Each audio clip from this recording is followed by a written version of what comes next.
Hello, my name's Samuel Esters. I just kind of wanted to give you guys a heads up.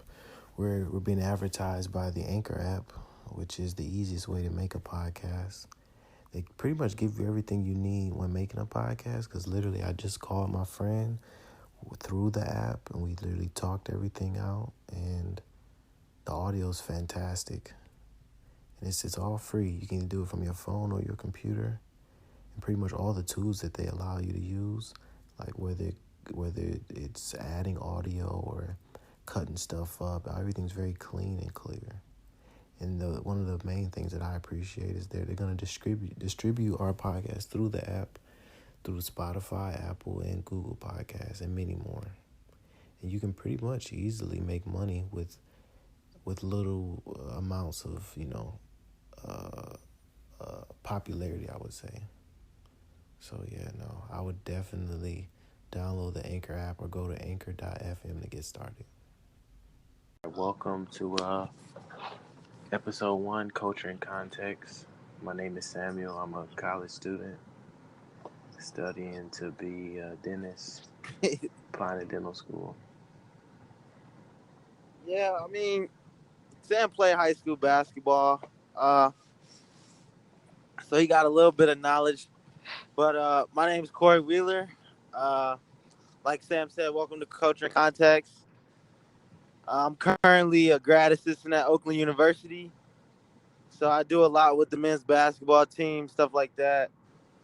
Uh, if you don't know a little bit about Oakland, it's head coached by Greg Campy. He's the third longest tenured Division I basketball coach behind Coach Krzyzewski and Jim Boeheim. He's been doing it 35 years. The guy know a lot. Um, we got players that played at Oakland: Kendrick Nunn, Kay Felder, Travis Bader. He held the record for 3-pointers until Fletcher McGee broke it last year. Another guy on our staff, Tony Jones. He coached under Bruce Pearl at Tennessee. So, you know, I got a little bit of experience with the basketball stuff, and what our goal with this culture and context, mainly we want to focus on basketball, the NBA, college, whatever, and also the culture part. We know we like we like films, we like music. Sadly, we didn't have a podcast going when Avengers came out, but I'm sure we'll make an episode talking about the aftermath of what we think is going to happen in the next phase of the MCU. Uh, we got a lot. We talk a lot about music, and hopefully, we just want to bring a fluid conversation because, like I said, me and Sam go way back to high school. So we always have phone conversations about this type of stuff. So I thought podcasting would be a natural thing for us to do. So hopefully, we could bring a fluid conversation for you guys to listen. This is not our first go around at Culture and Context. We had one. I think it's been 2 years ago now. Yeah. But it went well the first time. It just life got in the way. So hopefully the second time around we'll be a little bit more consistent. And so And thanks to this Anchor app, this will definitely be a lot easier to do, for sure. yeah. So with this first episode, we wanted to get one done before the first game of the NBA Finals, but things didn't turn out that way. So we're just gonna try to talk about some of the things we thought about going into the series and a little bit of our reaction after Game 1. The podcast, like we're gonna come to you guys like whenever something major happens, of course, but also we're gonna try to do it 2 or 3 times a week if whatever the schedules permit.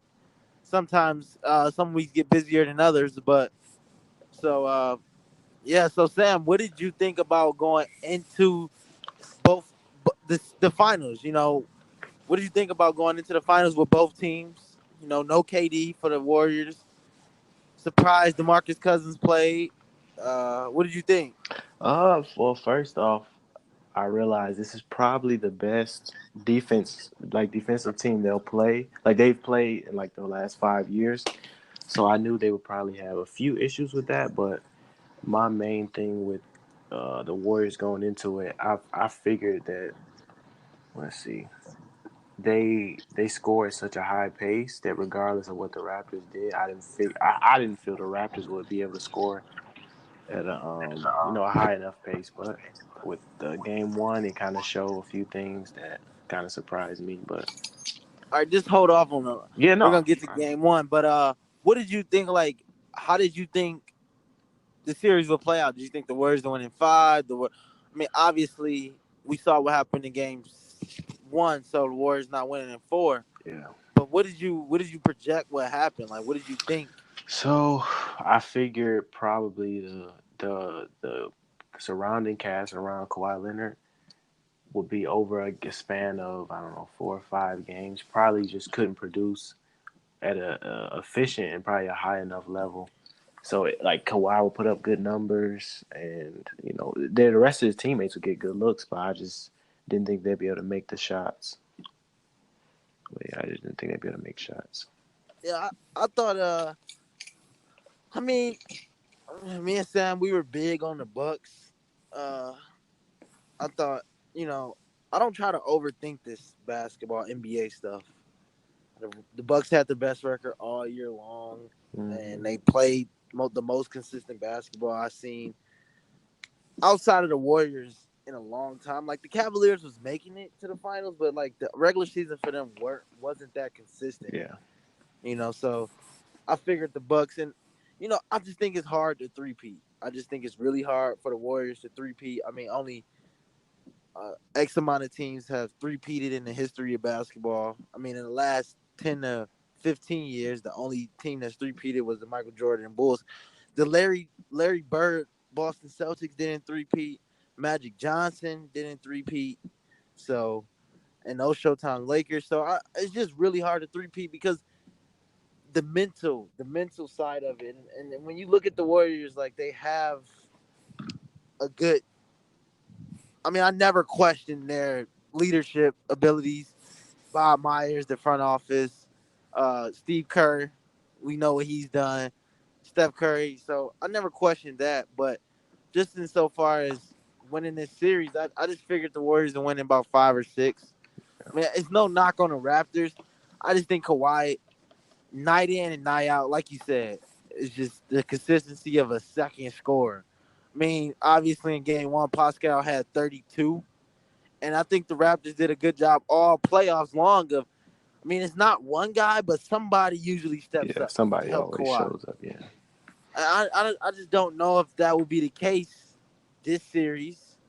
But one thing I think, like you said, the Warriors haven't faced the defense this good probably since the Oklahoma City Thunder yeah. with Kevin's last year there in this little run. They haven't faced like the Cavs were never that great of a defensive team. Mm-hmm.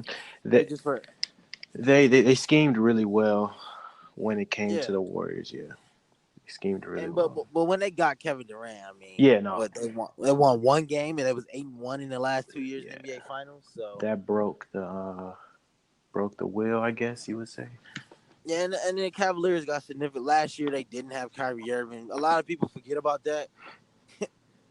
So LeBron to make it to the finals without Kyrie Irving. But anyways, so yeah. But one thing I do think about the Raptors going into the series, I knew that their ball screen defense would be something that the Warriors never faced, at least in this playoffs, because of Marc Gasol. And then you add Pascal Siakam. I think you need a lot of wings, good wings, to beat the Warriors. And so you got Pascal and Kawhi Leonard, two great defenders. And then you throw in like Marc Gasol, and I think he proved it in game one. He wasn't getting killed on the 1-5 screens like maybe a lot of people thought he would. I just figured I think the biggest X factor to the series is Marc Gasol. If he can Margasol. consistently play well, Mm-hmm. like he don't have to score a lot. He don't have to get a lot of assists. He don't have to get a lot of rebounds. But his positioning on defense, guarding that 1-5 ball screen, and just making the right play and getting them to their half court offense, I think. I mean, you think about Marcus, he had a long, really long career, great career, come from good basketball pedigree. Pau Gasol's his brother. So I Oh, mean, I just think, and even for Marc Gasol, he's a former Defensive Player of the Year. So I mean, no exactly. matter how much athleticism he loses, he still has those those skill sets to where and he not even the can. skill set, just the mental, Yeah. the mental part of it. You know. Hmm. So yeah, no, the Raptors, they've shown me some stuff. I don't know if whether you want to get into the game or not yet, but Yeah, we go ahead and talk about the game. I mean, my first reactions was I don't think Pascal's gonna score 32 yeah, and with 14 for 17. I think, like I told you the other day about the game, I just always felt like the Raptors was gonna win game one no matter what. yeah, Like, and yeah, most and the Raptors were actually favored to win, so yeah, I mean, nobody. it wasn't really. I wasn't shocked that they won game one. Like, I wasn't like, oh my god, the Raptors won game one. Like, Yeah. this is gonna be a series. I felt, with the rest, the Hmm. Warriors, they rested for a long time, and the I think it's hard when you're playing in games that big. The people who usually win those games are the ones who could get settled in the fastest. Like the nervousness, the nerves, in the NBA Finals games. A lot of the times it's a lot of people on the court before it's not like the atmosphere is different. Yeah, You know? definitely. And then the players know that they know the situation, so that's another thing that plays in their mind. So yeah, no, it's definitely a different feel for sure. So I thought with the Raptors just coming off a emotional tough series and the Warriors coming off basically a sweep Yeah, of the Blazers, I just felt like the Raptors would be recalled back to the moment quicker than the Warriors would, yeah, and because they just came off that. So, and I think that proved to be true throughout the first game. yeah. But my main thing, and about there's a few other things I have, but the carelessness of the Warriors when they pass the ball sometimes. So, and I think they had 19 turnovers this game. So like that's I think that's been Curry's main issue these 5 years. Going into series or even when they get down in the series. It's just a lot of because like with Curry, me and you both know that Curry's probably best played as a secondary ball handler, not the guy making all the main decisions. But when you get him doing too much for the like offense, when it comes to like facilitating, he can get a little sloppy. So yeah, I just feel like it was just a lot of sloppy passing and a lot of trying to thread the needle when I didn't feel like they needed to. So yeah, mainly it's just the turnovers, and I'm pretty sure they can fix that because all that is just making the right reads and not assuming stuff will be open. Because like I said, this is the best defense that they've played in the last 5 years. Yeah, I would agree with that. And a lot of the times when the Warriors lose games, it's like you said because of the turnovers. But I don't know. I just Curry could get sloppy at times, and I just think they. One thing we haven't talked about is I just think they really need Kevin Durant. Hmm.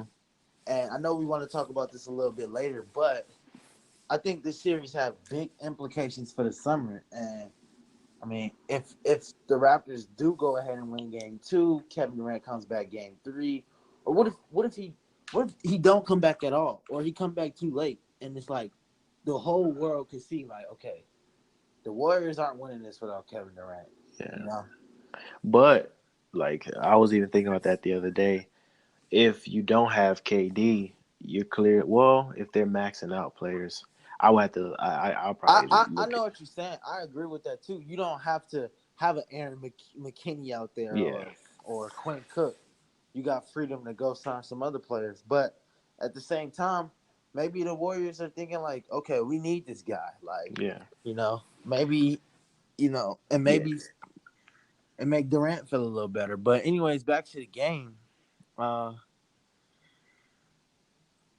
I don't know. Like, what do you think gonna happen again? Like, what do you see? How you see this playing out for Game 2? Like, So it's weird because, like you said, Pascal playing that well. The Splash Brothers combined for 65, or is it? I think it was either 55 or 65. So usually they don't ever play that well in the play. Well, I ain't gonna say that. I just like they played fine. So besides turnovers, scoring wise, they did what they needed to do, but it just seemed like they were always down.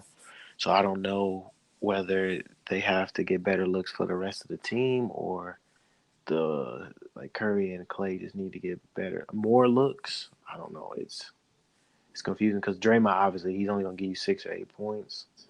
Curry might give you 30. Clay will try to get you about 25, I've been and then seeing this thing like a lot of analysts and people have been saying like Fred Van Fleet locked up Steph Curry. uh What do you think about that? Like, did he is Van Fleet the Curry stopper? I mean, no. it makes sense because like Curry's so quick, he get his shot off. You know, Van Fleet is a good defender, and he's smaller and maybe quicker, just as quick or quicker than Curry. So maybe he could cause him some problems.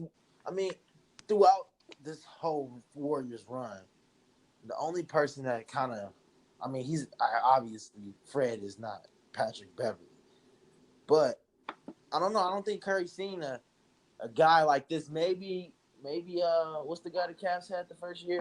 Matthew Dellavedova. Yeah, Dellavedova, and obviously Fleet is probably quicker than Dellavedova, but Mm-hmm. Dellavedova is a great defender. So maybe the Raptors got something with this Curry stopper. Uh, I don't know. He went 8 for 18, which is damn near 50%. I guess the turnovers is what. Yeah, it's now I would say as the just the Raptors defensively as a team effort, they've disrupted a lot of stuff.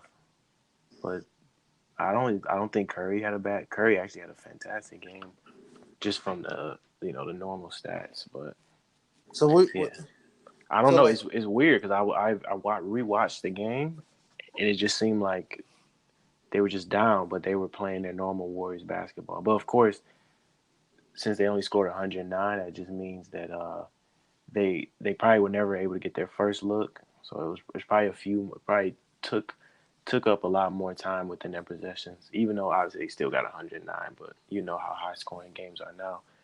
So I just think honestly I don't even know because I don't really see where they can get more scoring from.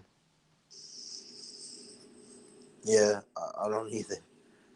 Uh, maybe usually I feel like even though you got Steph, you got Clay, I'm not gonna say I feel like the Raptors felt like okay, yeah, we'll live with that and let Hmm. anybody else score, but it did seem like they really held everybody else in check. Like Iguodala had 6, Jordan Bell had 2, Draymond Green had 10, Yeah, Kevon Looney had 9. Like the outside of Clay and Steph, they didn't really get much help. I mean, Draymond had a fantastic game. He does what he do. He rebounds. He assists. He had another triple double.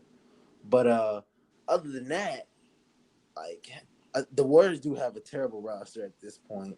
You know, yeah, I thought it's been bad all year, but surprisingly, they made it to the finals. I mean, it's not surprising, but with the roster they got, you want to look at this and say, I mean, of course, their starting five is phenomenal, but outside of that, their bench is awful. So oh actually hold on, I mean cut you off. So when I was watching it, that's what I was thinking about. They have to, I guess, kind of generate two different offenses and have to get DeMarcus Cousins going. Even though this is a long shot, they got to get some more scoring from him. yeah, I heard Steph Curry press conference. I mean, not Steph. Steve Kerr press conference after the game, and he talked about how the turnovers, of course, but he also talked about transition defense was horrible for the Warriors. Yeah, He felt like they could have got more stops in transition. I mean, which I think Toronto's, and this is where Durant comes in. Obviously, they're gonna make it a half court game. They're not gonna let the Warriors fly up and down the court hmm, and shoot those transition threes. I mean, I was watching the game and it had to be at least 10 instances where the shot clock was running down for the Raptors. They're not shooting the ball unless it's under 10 seconds in the shot clock, or unless they get a great early look. If they don't get a great early look, they walk the ball up the court. Like, yeah, I mean, I feel like they're thinking their philosophy is, yeah, we want to run, but also if they make a basket or if we don't get a clear opportunity in transition, let's just slow it down and play the way, a very slow pace. And as you can see, like you said, the Warriors only scored 109 points. Oh So yeah. I'm looking at the field goal percentage now, and kind of my theory that I probably had for a long time with how to beat the Warriors. You have to have just capable players from a 1 to 3 to make Curry work. So they had a lot of switches where Curry was on Siakam or Gasol, and I think they probably score probably above like 70% on those possessions. So yeah, I yeah, mean Gasol definitely took advantage of the switches. Siakam, he got a weird game to me. It's like he kind of scored, but it's like very like I don't it want to say has a. unconventional. It reminds me of how Kyle Anderson probably should play, but he's just too slow. It's Yeah, I don't similar think to I've that. ever Yeah, seen somebody quite like Siakam. yeah. Like He's just smart. He's just good with angles. He's really good with angles. you could tell like he's very raw still Yeah, as a somehow. basketball Yeah, player. So and um, his like what makes him so dangerous is attacking the weak side defense, or basically he's always attacking the rotation. You get what I'm saying? yeah, So like there'll be a pick and roll on the other side, or maybe even he'll be the roller. Now he's on. Now he just had to make a decision with 4-on-3, or even if it's 4-on-4. exactly. He got enough space to stretch out and make the right decision. So yeah, no, he's probably the best, probably one of the best attackers that's not a star off the dribble when you're dealing with rotations and stuff. So I think if Draymond doesn't figure it out, they may be in for. He won't score 32 again, but he only shot three threes and only made two. He only had two free throws, so that's a lot of paint points he was getting. And a lot of transition buckets. Like Yeah, I mean, you go 14 to 17. Like I mean, but I think what do you think is like gonna determine the rest? I mean, obviously with KD coming back, let's do two scenarios. If KD doesn't come back, what do the Warriors got to do? so if he doesn't come back, they gotta generate enough points against this defense in order to. Like, how do they do that though? Like, do they? DeMarcus Cousins, I feel like. Yeah, that's tough. Because if you banking on DeMarcus Cousins, I mean, Kawhi might be holding up a chip. Yeah. So I just feel like the pace. They gotta pick up the pace. They gotta. I mean, the Raptors are probably efficient offensive team, but they're not a great offensive team. They don't have a lot of. I mean, you look at game one, everybody contributed, but like,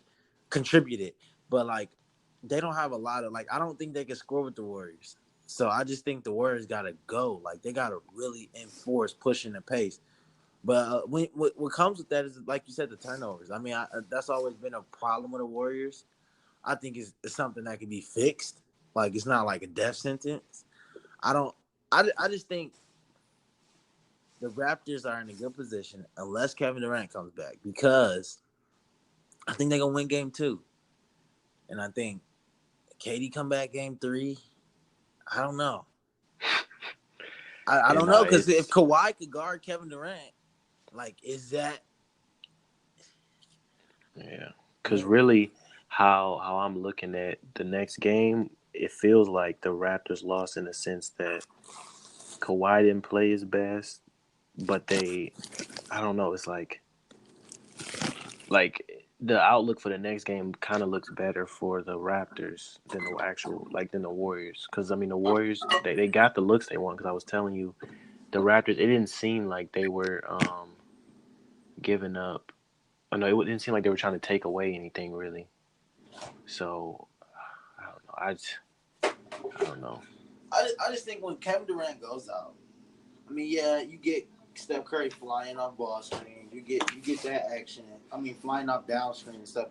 But they main bread and butter, like I've been saying for the past couple of years, is the Draymond Curry pick and roll, and they revolutionized the pick and roll. You know, pretty much. Hmm.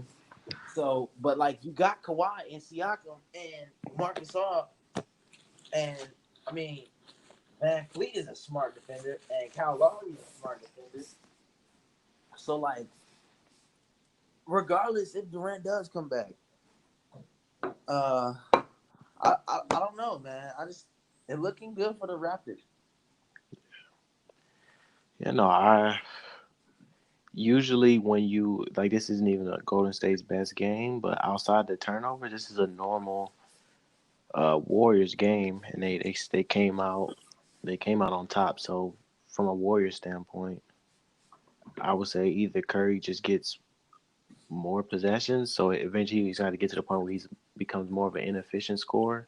But if he's all he's got, then he has to put up the shots. But I don't know. But no, they saying Van Fleet somehow stopped Curry. Curry was 4 for 9 from three, 8 for 18 from the field. So from maybe a team effort of getting him probably not the best look that he wanted on that possession, but no, Curry played fantastic. A lot of the Curry points too, I felt like came in the last couple of minutes. I don't know. Mm, yeah, maybe. So, I mean, I just think it's set up for a great series. I mean, you limit some of them turnovers. I mean, they only won by 9. It wasn't like they blew them out the water. Yeah. It seemed like the Warriors just couldn't get over the hump. Like they were down 3, down 2, like, and then the game just kind of got away from them a little bit at the end. Hmm. So I think that it'll be close. I don't really see blowouts. Oh yeah, that's what I was gonna say. So what? Lowry only made 2 field goals. Kawhi was only what? He was less than almost 30% from the field. Well, no, he's a little bit over, but like I only see the Raptors playing better from the standpoint of everybody but Siakam. So honestly, oh wow, Microsoft had 20. Okay, yeah. So they, like I said, with the Raptors, their offense just works, and Curry. They eventually find Curry on the wrong guy, so that they're getting easy looks in the paint. Because they to shoot 50% from the field, like throughout like a 90-minute game, is like ridiculous. So I think that they're getting easy looks at the paint, and they're probably not even stressing. Mm-hmm. So honestly, I really don't know because they can't play any other bigs because they don't got McGee anymore, and Cousins he's never been that kind of defensive player. So I honestly, it's not looking likely, but I know if they clean up the turnovers and that changed the whole vibe of the rest of the game. It does. So Definitely. it's really on them with the turnovers, and that limits the fast break points that they have because the Warriors their turnovers are always live ball, so Right. it'll yeah. So we'll see, but I feel like we've covered the game one pretty well. So predictions for. I guess we can do that tomorrow. Well, I mean, it's up to you. Or did you want to talk about free agency or the NBA draft a little bit, or you wanted to split that up? We could talk about free agency. We could like I was saying, I think this finals. I mean, this whole playoff had an implication for a lot of what's gonna happen. Like Hmm. I don't know. I feel like in the media they try to make it seem like these guys got their minds made up. And I don't know. I heard LeBron talking about when he made his first decision to leave Cleveland to go to Miami, and he said he thought about that in the morning. Like they're Yeah, humans. Like you know how many decisions I've made in my life, and like you know which way you leaning, but you don't actually make the decision till like the day of, or the night before, or 2 days before. So I don't think by any stretch that it's all said and done that Kevin Durant is going to New York. I think he could stay. I think they lose. Kevin Durant missed the first 2 games. I think he kind of changed the narrative a little bit. I don't think it's the Durant needs the Warriors to win the championships. I think, but on the other hand, if Kawhi wins, does he go join LeBron? Do he leave Toronto? Like, I mean, in one sense, it's like, okay, regardless of what Kawhi and LeBron do in LA, Kawhi's like you said, he's just adding to his ring total by going to play with LeBron. He already won a championship beating LeBron. He already won a championship without LeBron. He might as well go collect 2, 3 more and be thought of as the best. Because if he stay in Toronto, like, are they gonna win again next year? Like, I don't know. no, no. You don't know, There's always gonna be a new team that emerges that we haven't right? seen coming. So So it's like, I mean, I just feel like Kawhi has to go. And then the one thing about Kawhi, I'll say is like, from different from LeBron and from Kevin Durant, he got his pick of the litter. He could choose the best situation to win a lot of championships without any repercussions that these other guys took from the as far as their image. Like LeBron was the number one hated person in America when he left to go join Miami, and some of that he brought on to himself. But Kevin Durant also, he's still the number one hated person in America right now. But Kawhi, if he go play for the Clippers, nobody's gonna hate him. If he go play for LeBron, nobody's gonna go hate him. If Yeah. he go to New York, nobody's gonna hate him. Like, so he could. This could really be interesting. The way this finals is gonna shape the way the free agency play out. Yeah. So yeah, no, it's definitely interesting. I feel like if he wants to continue this 60 game schedule that he plays on, and to where he doesn't have to rely as much on playing every night to win, to in order for them to even be a high seeded team, then probably staying is his best bet. But wherever else he goes, he's gonna be like their bell cow. So I don't know if he'll be ready to play 82 games next year because his body's even breaking down now. You talking about Kawhi? Yeah, because he didn't play. He never played back to backs. What he played like 60 games this year. Yeah, is So the injury that he's like limping on right now? Is that the same one that kept him out of the game uh last year? I don't know. I think it's just his body is just. Honestly, I don't know. I'm gonna look into it some more, but Because I thought it was a quad or some hamstring or something with his yeah, leg. but I don't know whether he stepped on somebody's foot. I don't know, but I think if you Kawhi, you got like you got to know what you got to know that this is not it. Like I don't think he jury went into the situation like okay, I don't know. Like he wanted to swing for the fences, but I don't think he planned the next move after that. It wasn't like, all right, we about to get Kawhi, and then all right, we gonna see what happens next year, and if it don't work out, we gonna flip Kyle Lowry. Like I don't think he was thinking like that. I think he was thinking like, okay, we're on the verge of blowing this thing up. So we about to go into a full rebuild because this is not working. And then Kawhi randomly falls into his lap, and it's like, okay, you know, I think it's like, okay, now we have to, we got a chance to win a championship. So yeah, 3 games away. I don't, I don't, I don't know if Jury was thinking about, because I just don't think they like you got Marcus 35, Kyle Lowry 32. I mean Pascal is the emerging superstar, but like, is he really a superstar? Like like. No, he's a fantastic third. Well, it seems like he's the second guy, but he's a fantastic third option for sure. And if it was any year for any team in the East to win it, like this was the year. Yeah, Because like we saw what happened as far as, I mean, you got the Warriors on the third leg of their championship. They come in hobbled, limping, so that played into their favor. The East, it was an arms race, and I guess they won. So yeah, I don't know if this would be the team next year to win it. Like, you know, yeah.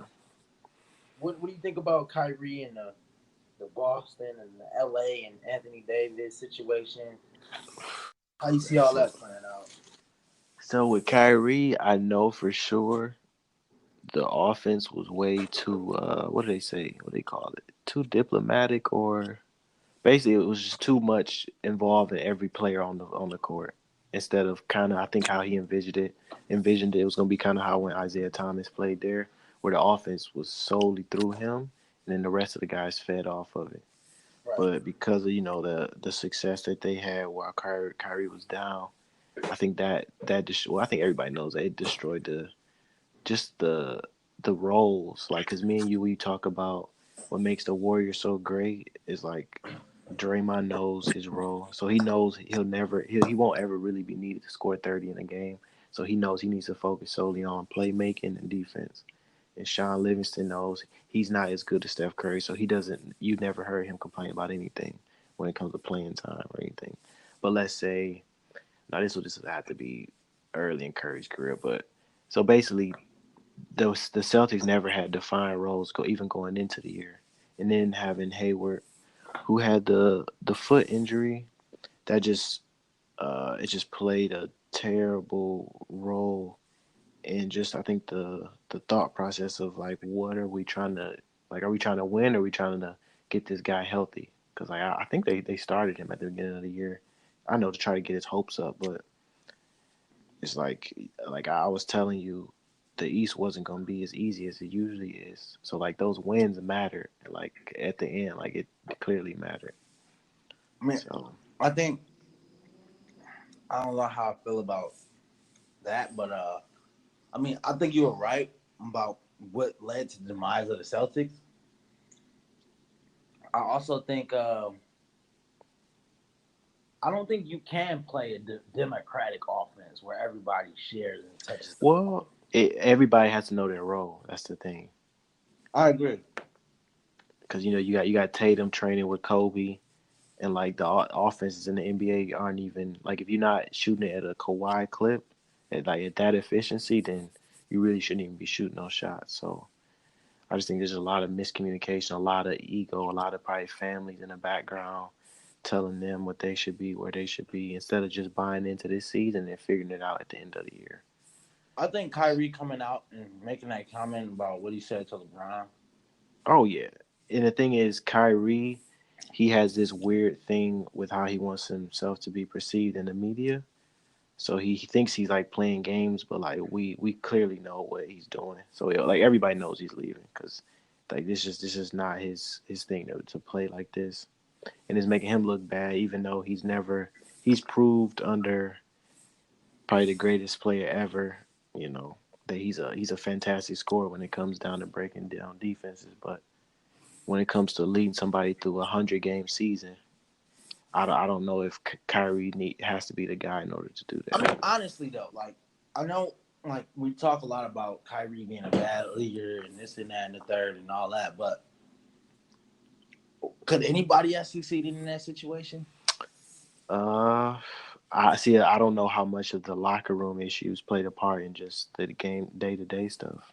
I mean, it had to. Like, if you Terry Rozier, I don't know if it's anything Kyrie could say to me that'll make me feel like, okay, Oh, I'm about to accept my role this year. it's not. It has nothing to do with any of the players. It has everything to do with the management and the coaching, getting this message across to the team. Right. So, like, I agree. The only thing I would say that Kyrie should have done is he should have understood what the goal was. Like, okay, if I gotta suffer a little bit in the stat category, if I gotta suffer a little bit, go games where I score 10 points, like just to make sure